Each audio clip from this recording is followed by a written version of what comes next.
Today I've got 5 reasons why turning your acoustic drum set into an electronic drum set may not be a great idea. That's coming up.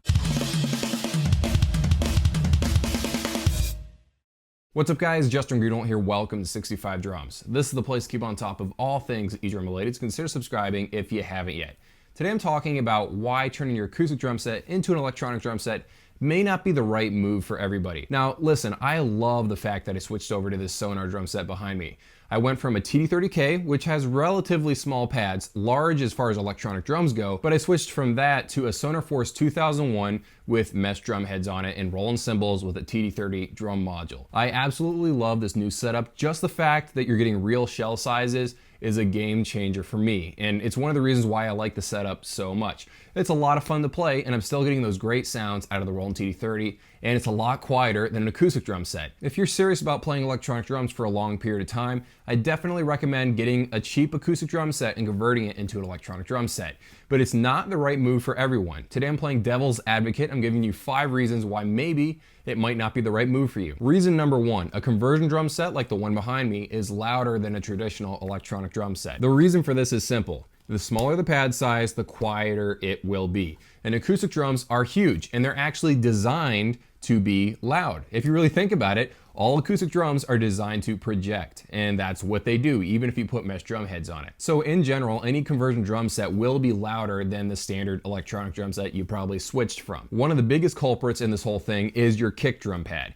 Actually, it's not really a kick drum pad, it's your 22-inch bass drum. This thing is huge, it's designed to be loud, and that's what it does even if you have a mesh drum head on it. One really interesting thing I noticed was that the kind of mesh drum head you use does make a big difference. So I start off with a Pearl muffle head. That's a 1-ply mesh drum head on your kick drum. And then I went to a 3-ply Joe Becky mesh drum head that they mailed me, and that thing is a lot louder because it has more plies. But it's also the better mesh drum head, so you're gonna have to make a sacrifice here. Unfortunately, with electronic drums, it's a balancing act between material that feels really good and how loud it is. So the material that feels really good is also really loud, or you can go something that doesn't feel as good, but it's really, really quiet. So you gotta pick and choose between the materials that best fit your needs when you're converting your acoustic drum set into an electronic drum set. Now there may be ways around this, but as a general rule, acoustic drum sets that were converted into an electronic drum set are just overall louder than a standard electronic drum set you would buy from Roland or Yamaha or Alesis. So if you're in an environment or an apartment where really, really quiet drumming is key, then probably don't go the route of getting a conversion drum set. Reason number 2, they're less portable than a standard electronic drum set. You can get spoiled really fast if you start gigging out with an electronic drum set because you fold it in half like that, you put it in the back of your SUV, or if you have to, take the pads apart, throw them in your back seat, put the drum rack in your trunk, and off you go to the next gig.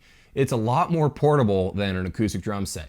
If you switch to a conversion drum set, now all of a sudden you gotta fit that giant bass drum in the backseat of your car again, and just all the components are huge, and you have the same weaknesses as an acoustic drum set.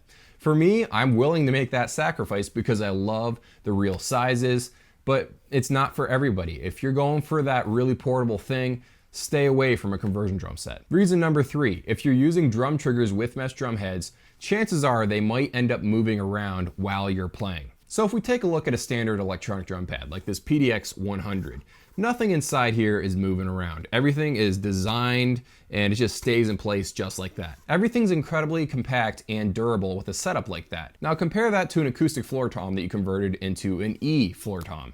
You gotta take off the Mylar acoustic drum head, you have this trigger that you bought for like 50 bucks somewhere on eBay or online somewhere. You screw that into the drum shell, and then a week or 2 later you realize, oh crap, I didn't screw that down tightly enough and now it's turned sideways. This could happen especially if you're traveling around with it, it gets moved around a lot, stuff can shift around, and then trigger accuracy goes down the tubes. With a pad like this, you never have to worry about stuff like that, but with a conversion drum set, sometimes, depending on the gear you buy, this might be an issue. Now, if you have one of those drum triggers that has like 4 crisscrossing bars all over the place and is incredibly sturdy, then this really isn't an issue for you. But if you go on the cheap side and buy like a $40 drum trigger from Joe Becky or UFO Drums or whatever, if it only has 1 bar that goes from side to side, or if it just clips on 1 lug, then there's a chance that it will move around. And most drum triggers for acoustic drum sets are like that. So that's a potential problem that you might face down the road. This can become really annoying if you have a mesh drum head like a 1-ply underneath as the resonant head. When that happens, you can't quickly reach inside the drum and adjust the trigger really easily. You got to take off one of the drum heads, use a screwdriver to tighten it back down, and then put the mesh drum head back on. Or you can do what some guys do and just leave the entire bottom head open so that you can make quick adjustments like that. I just wanted to mention this because it is a possibility. It's happened to me actually, and it will happen to anyone who's using most of the triggers that are available right now on the market, except for ones made by like our drums that have a multi-arm system where they have one connecting to every single lug around the drum. All right, let's move on to number 4. When you pair electronic cymbals with acoustic drums, the cymbals are absolutely dwarfed and it looks really, really weird. It looks kind of okay with my TD30K cymbals and that Sonor drum set because those are relatively large cymbals for electronic drum standards. But if you're using like the standard cymbals that come on a TD11 or something like that, the cymbals will look absolutely tiny compared to those drum shells. Even these look pretty small, especially that ride cymbal. It should be at least 18 inches to fit with the vibe of that Sonor drum set. And by the way, that's the largest cymbal Roland makes, an 18-inch ride cymbal that only works with a Roland TD50. There are other sellers out there that make larger electronic cymbals, especially ones that are made of metal, so a lot of companies like Field and Joe Becky, and there are companies out there that make metal cymbals that are very large. Also, I believe Pintec makes some pretty large Visualite plastic cymbals, so look into those as well. But your options for large electronic cymbals are limited. That's one of the downsides of converting your acoustic drum set into electronic drums. You want to have a cool look, but then the cymbals are messing everything up because they just look dwarfed by those giant drum shells. And this brings us to number 5. It's freaking expensive to convert your acoustic drum set into an electronic drum set. Now, every time you go on a forum, you'll find some grizzly old veteran that has figured out a way to convert his acoustic drum set into an electronic drum set for $5.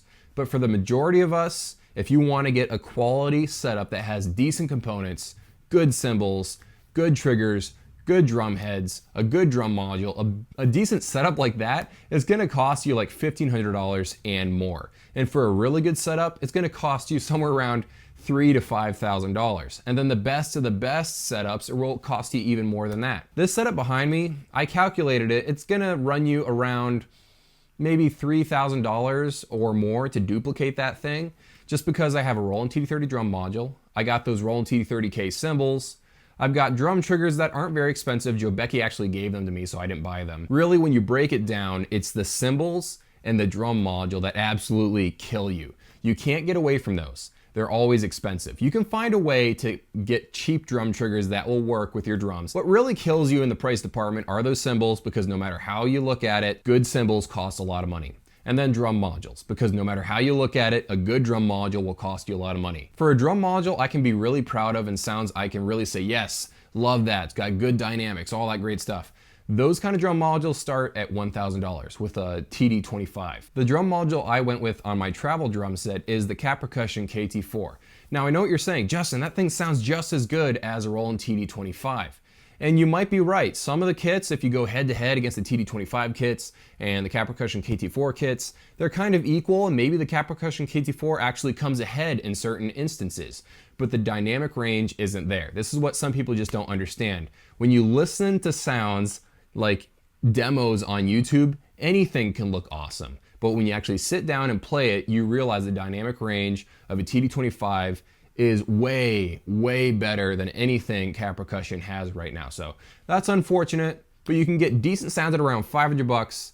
Decent sounds and good dynamic range starts at about $1,000. So I mention all this to say that a really nice conversion drum set doesn't really start happening until around $1,500, maybe $2,000, and the really good setups don't start until maybe $3,000, $5,000. Now let me be clear, if you cobble together some really cheap parts like Remo Silent stroke drum heads, red shot triggers, a cheap drum set you found on Craigslist for $50, some old cymbal pads you found on eBay that are like old Alesis or Simmons pads that are eventually going to break. You can cobble together all kinds of random old components and cheap components and build a drum set for maybe $700 or $500 if you really, really try hard. The problem is the dynamic range isn't going to be there, the drum heads aren't going to be very nice, and it's just going to be a very low quality drum set. And I made a whole video about this, breaking down how much each component costs and adding it all together. I'll leave a link down in the description below. It's a video called How Much Does a Conversion Drum Set Really Cost?, where I really go in depth if you want to argue with anything I'm saying right now. But the cost of converting your acoustic drum set into an electronic drum set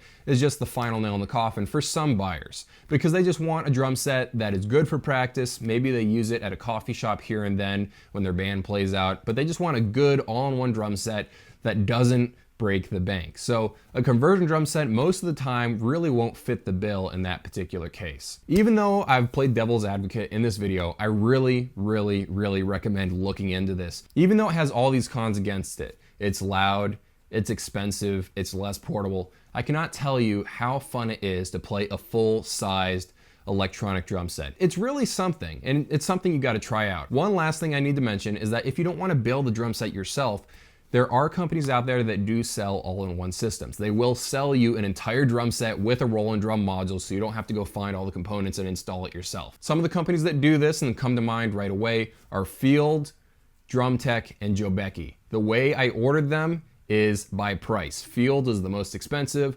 Drumtech is a little less expensive, and Jobeki is the cheapest. Do some shopping. If you don't want to cobble together all these parts by yourself, then go look at one of those all-in-one systems. By the way, metal cymbals are incredibly loud, so if you're going for a silent setup and you don't want to make the cymbals even louder than they already are, stick to rubber ones. That's just my recommendation. Bonus section. I want to clear up some confusion about what a hybrid setup is and what a conversion setup is. A hybrid setup is when you use an acoustic drum set with a couple of electronic drum pads. Just a mixture of both elements is what a hybrid setup is. A conversion drum set is completely different. It has no acoustic elements in it at all. It's an old acoustic drum set you have that you remove all the drum heads from, you put on mesh drum heads, and now it's an electronic drum set. It's not an acoustic drum set anymore. Sometimes they're used interchangeably, these terms, but really that's what those two terms mean. Thanks for watching. See you later. Blah, blah, blah, blah, blah, blah, blah, blah, blah, blah, blah, blah.